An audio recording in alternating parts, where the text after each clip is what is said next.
மாடு டெய்லியும் குளத்தில் போட்டு குளிப்பாட்டுறோம். 2 மணி நேரம் 3 மணி நேரம் மாட்டை குளிப்பாட்டுறோம். பயிற்சியும் கொடுக்குறோம். டெய்லியும் 2 மணி நேரம் பயிற்சி கொடுத்துட்ருக்கோம். எங்கள் பாரம்பரியமே இதுதாங்க. மாடை வந்து சைக்கிள் கேஸை நாங்கள் வீணடிச்சிடக்கூடாது. இன்னும் மாடை நாங்கள் டெய்லியும் ரெடி பண்ணிகிட்ருக்கோம். நாங்கள் ஒரு 10 பேர் இதுக்காக மனக்கட்டுருக்கோம். ஒரு நாளைக்கு குறைஞ்சபட்சமாக 3000 2000 செலவாகுது. இதை தீவனம் வச்சா நாங்கள் எங்களுக்கு வேலை சொந்த வேலை நினச்சிங்கன்னா விவசாய வேலை தான். அதுவும் பார்க்காம இதில் எங்களுக்கு ஒன்றும் லாபம் கிடையாது. இல்லை, நாங்கள் அந்த பரம்பரத்தை விடக்கூடாது.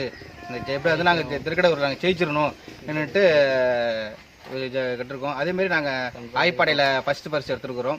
சன்மாவளிலையும் ஃபஸ்ட்டு பரிசு எடுத்துருக்குறோம். காரைக்காலையும் ஃபஸ்ட்டு பரிசு எடுத்துருக்குறோம். இதே திருக்கடை நடக்கிறதுலையும் ஃபஸ்ட்டு பரிசு எடுத்துருக்குறோம். இந்த டீப்பு நாங்கள் 5 ஜோடி போயிட்டு வந்திருக்கோம். அறந்தாங்கியும் போனோம். இந்த டீப்பு 4 ஜோடி வச்சிருக்கிறோம். இந்த 4 ஜோடியும் நாங்கள் ஜெயிக்கணும்னுட்டு பாடுபட்டுருக்கோம். ஜெயிக்குங்கிற துணிச்சலை பாடுபடுறோம். நம்பிக்கையோட நாங்கள் பாடுபட்டுருக்கோம்.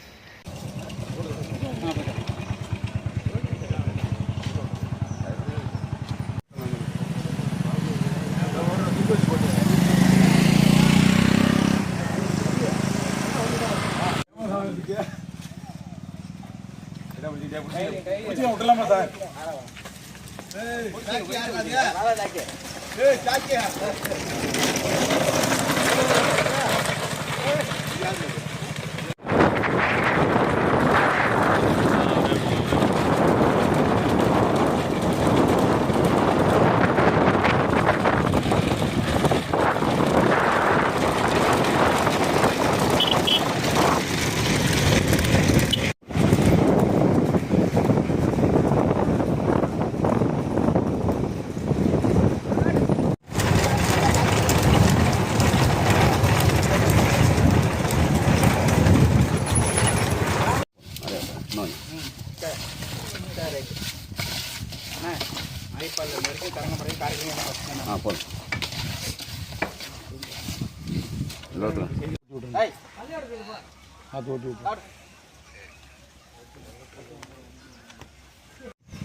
மாடு பாய் தான் நிற்குது.